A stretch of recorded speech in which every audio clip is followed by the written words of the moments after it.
વિદ્યાર્થી મિત્રો, ધોરણ 11 ચેપ્ટર નંબર 4 પ્રાણી સૃષ્ટિની અંદર આજે આપણે શૂળત્વચી સમુદાયનો અભ્યાસ કરીએ। શૂળ શબ્દનો અર્થ થાય કાંટા અથવા આપણે કહી દઈએ કંટક, અને ત્વચી એટલે કે ત્વચા, મતલબ કે ત્વચા પર કંટક જેવી રચનાઓ હોય માટે આ સમુદાયને શૂળત્વચી સમુદાય કહેવાય। જોઈએ આપણે शरीर पर कंटको जेवी रचना होय जे कैल्शियम ની બનેલી હોય માટે આ સમુદાયને શૂળત્વચી કહીએ છે। ટૂંકમાં કહીએ કે બહિર્કંકાલ કેલ્શિયમ નું બનેલું હોય। આ સમુદાયના બધા જ સજીવો દરિયાઈ હોય અને અંગતંત્ર સ્તરીય આયોજન ધરાવે।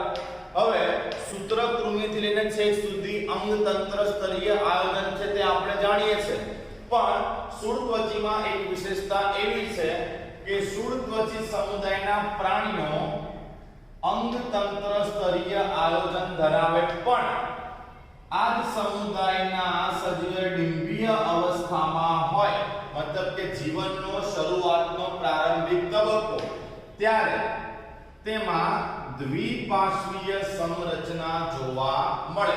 ત્યારે તેમાં દ્વિપાર્શ્વીય સંરચના જોવા મળે અને પુખ્ત અવસ્થામાં અરીય સંરચના જોવા મળે। ખાસ યાદ રાખજો, શૂળત્વચી સમુદાયના પ્રાણીઓ પુખ્ત સ્વરૂપે હોય ત્યારે અરીય સંરચના દર્શાવે, પણ જીવનનો શરૂઆતનો ડિંબ સ્વરૂપે તબક્કો હોય ત્યારે દ્વિપાર્શ્વીય સંરચના જોવા મળે છે। ત્યારબાદ ત્રિગર્ભસ્તરી પ્રાણીઓ દેહકોષ્ઠ ધરાવે છે, સંપૂર્ણ પાચન માર્ગ। હવે અહીંયા ખાસ યાદ રાખજો, માન લો એક્ઝામ્પલ તરીકે આ પ્રાણી છે, બરાબર, તો આ એની વક્ષ બાજુ કહેવાય। વક્ષ બાજુએ મુખ રહેલું હોય અને પૃષ્ઠ બાજુએ મળદ્વાર રહેલો હોય। મુખ જે છે એ વક્ષ તરફ જોવા મળે અને મળદ્વાર એ પૃષ્ઠ બાજુએ જોવા મળે। અને મોસ્ટ આઈએમપી આ સમુદાયના પ્રાણીઓ જલ પરિવહન તંત્ર ધરાવે। જલ પરિવહન તંત્ર એ શૂળત્વચી સમુદાયની વિશેષતા છે। પરીક્ષામાં પૂછાય તો ખાસ યાદ રાખવું, શૂળત્વચી સમુદાયની વિશેષતા તો તેઓ જલ પરિવહન તંત્ર ધરાવે। આ જલ પરિવહન તંત્ર પ્રજનનની ક્રિયામાં, ખોરાક ગ્રહણ કરવા માટે, વહનમાં અને શ્વસનની પ્રક્રિયામાં મદદ કરે છે। તેની સાથે ઉત્સર્જન તંત્રનો અભાવ જોવા મળે। આ સમુદાયના પ્રાણીઓમાં ઉત્સર્જન તંત્રનો અભાવ હોય, લિંગ ભેદ સ્પષ્ટ જોવા મળે, એટલે કે એકલિંગી પ્રાણી છે, નર અલગ માદા અલગ, ફલન શરીરની બહાર થાય એટલે કે બાહ્ય ફલન જોવા મળે, અને ડિંબ સ્વરૂપે પરોક્ષ વિકાસ થાય। નવા સજીવનો ડિંબ સ્વરૂપે પરોક્ષ વિકાસ થાય। એક્ઝામ્પલમાં તારા માછલી જેને આપણે એસ્ટેરિયાસ કહીએ છીએ, સાગર કોટા જેને એકાઇનસ પણ કહેવાય, સમુદ્ર કમળ જેને એન્ટેરિન કહેવાય, સમુદ્ર કાકડી જેને આપણે કુકુમારિયા કહીએ છીએ, અને બરડ તારા જેને ઓફિયુરા કહેવાય। આ શૂળત્વચી સમુદાયના ઉદાહરણ છે। એકવાર ફરીથી, સમુદાય શૂળત્વચી, શરીર પર શૂળ જેવી રચનાઓ આવેલી હોય કેલ્શિયમની બનેલી માટે નામ પડ્યું છે શૂળત્વચી। કેલ્શિયમનું કંકાલ તંત્ર, દરિયાઈ સજીવો, અંગતંત્ર સ્તરીય આયોજન, ડિંબ અવસ્થામાં હોય ત્યારે દ્વિપાર્શ્વીય સંરચના, પણ પુખ્ત સ્વરૂપે અરીય સંરચના જોવા મળે। ત્રિગર્ભીય દેહકોષ્ઠી પ્રાણીઓ છે, સંપૂર્ણ પાચન તંત્ર ધરાવે। માની લો કે આ પ્રાણી હોય આ રીતે, પાણીમાં તો આ રીતે જોવા મળશે, તો આ એની વક્ષ અને આ પૃષ્ઠ બાજુ, એટલે મુખ વક્ષ બાજુએ હોય અને મળદ્વાર જે છે એ પૃષ્ઠ બાજુએ જોવા મળે। ત્યારબાદ આ સમુદાયનું મુખ્ય વિશિષ્ટ લક્ષણ છે જલ પરિવહન તંત્રની હાજરી। તેમનામાં વિશિષ્ટ જલ પરિવહન તંત્ર જોવા મળે, જે પ્રજનનની ક્રિયામાં, ખોરાક ગ્રહણ કરવામાં અને વહનની ક્રિયામાં તેમજ શ્વસનની ક્રિયામાં મદદ કરે છે। તેની સાથે ઉત્સર્જન તંત્ર ગેરહાજર હોય, લિંગ ભેદ સ્પષ્ટ જોવા મળે, બાહ્ય ફલન ડિંબ સ્વરૂપે પરોક્ષ વિકાસ થાય, અને શૂળત્વચી સમુદાયના આઈ ગયા એક્ઝામ્પલ। તો આની સાથે આપણે સમુદાય શૂળત્વચી પણ પૂરો થયો। તો વિદ્યાર્થી મિત્રો, હવે જોઈએ આપણે સામી મેરુદંડી સમુદાય। સામી મેરુદંડી સમુદાય. પહેલા આ સામી મેરુદંડી જે છે તેને મેરુદંડી સમુદાયનો ઉપસમુદાય ગણવામાં આવતો હતો.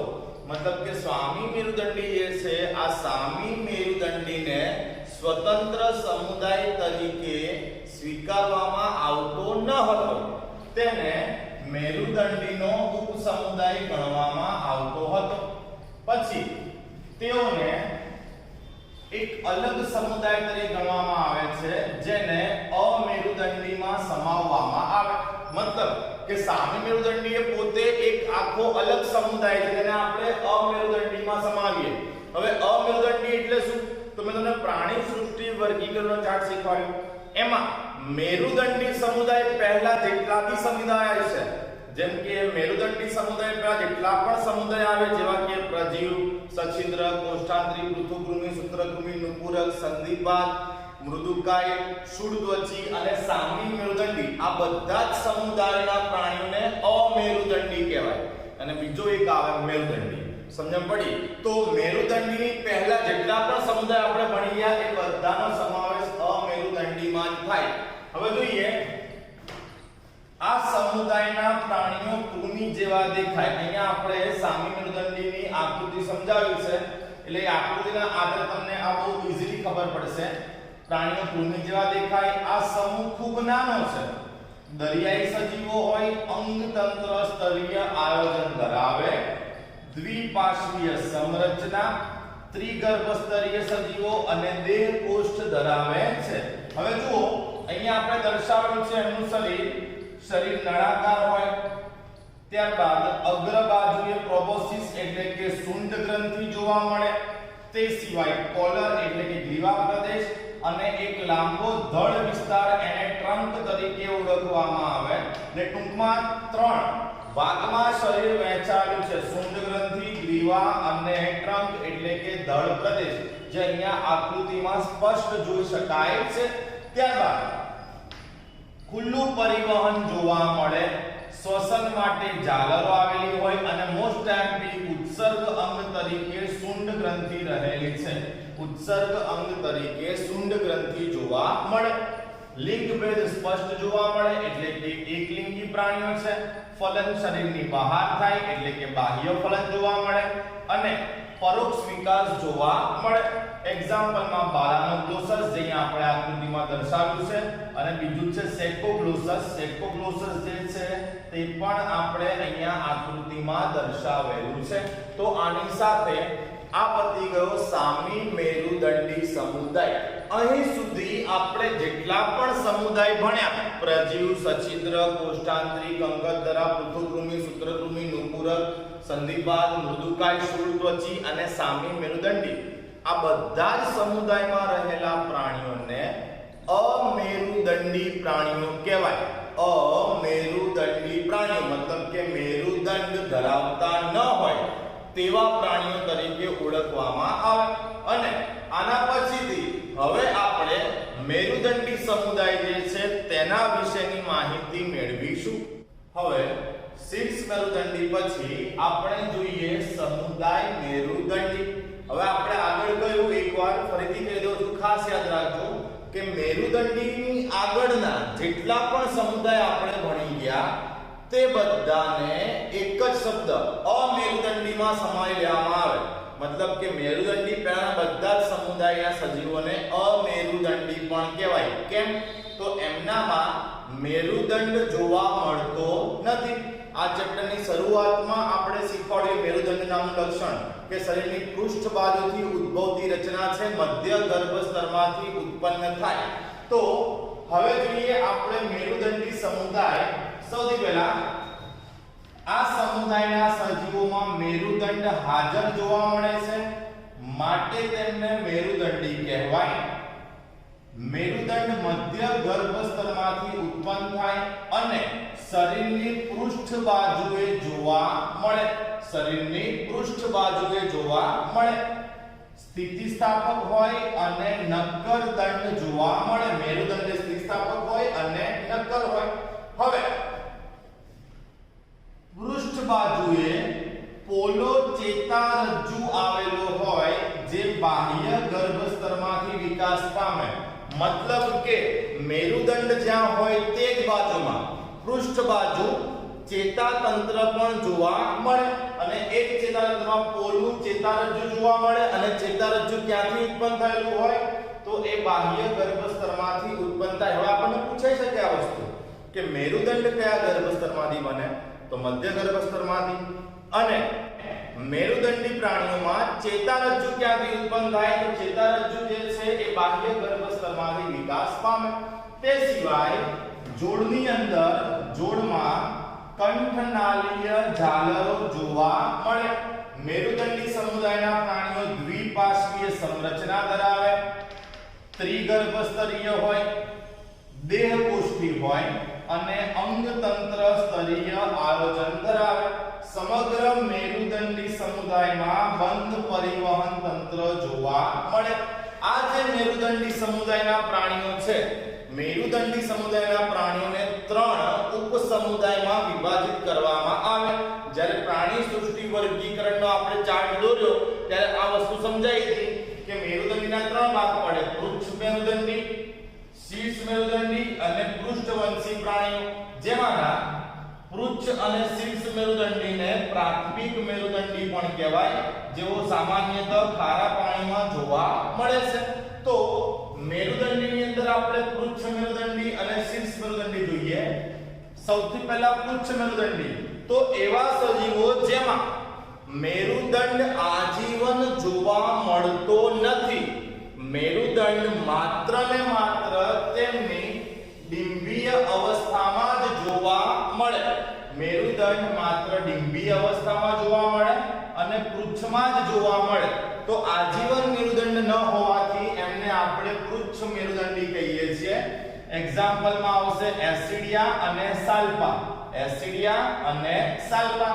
ત્યારબાદ શીર્ષ મેરુદંડી.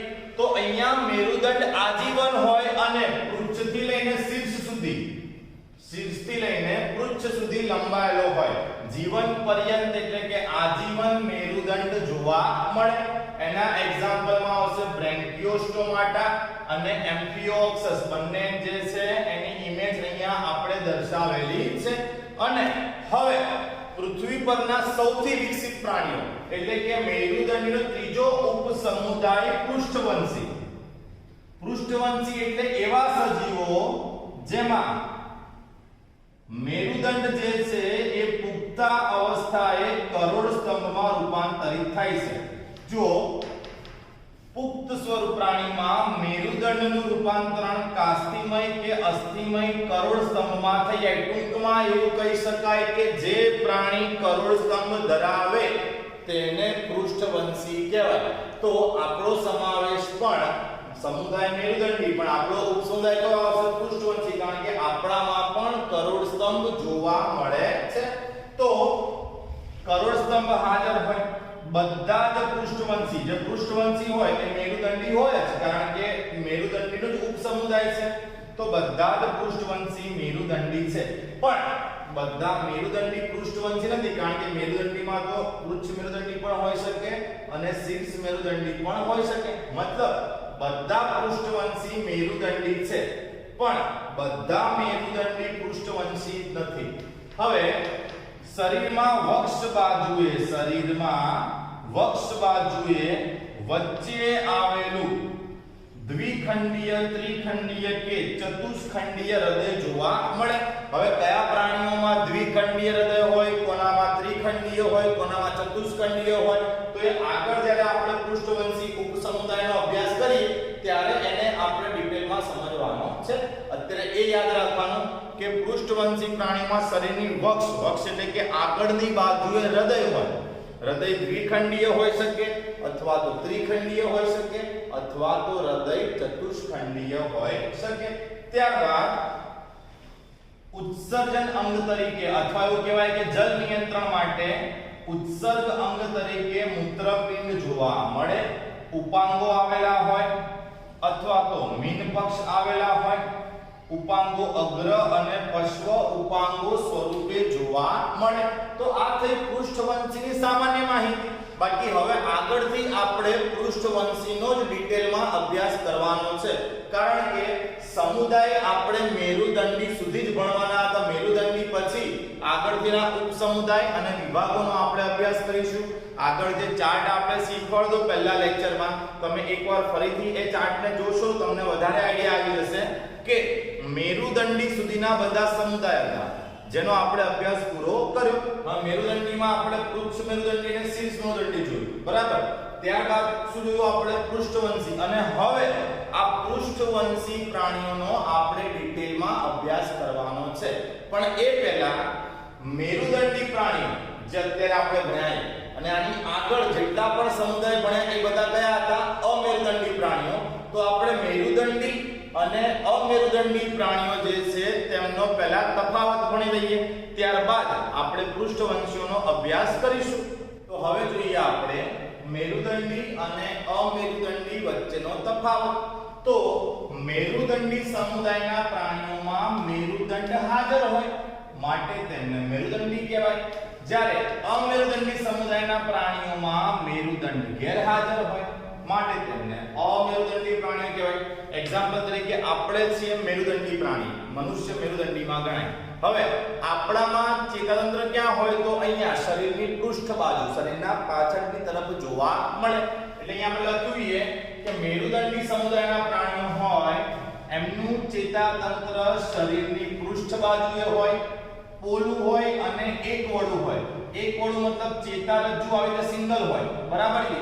જ્યારે અમેરુદંડીની વાત કરીએ તો એમાં ચેતાતંત્ર શરીરની આગળ એટલે કઈ તરફ? વક્ષ તરફ જોવા મળે, નક્કર હોય અને આ રીતે બેવડું હોય. એટલે કે ચેતારજ્જુ જે છે ડબલ લેયરમાં જોવા મળે.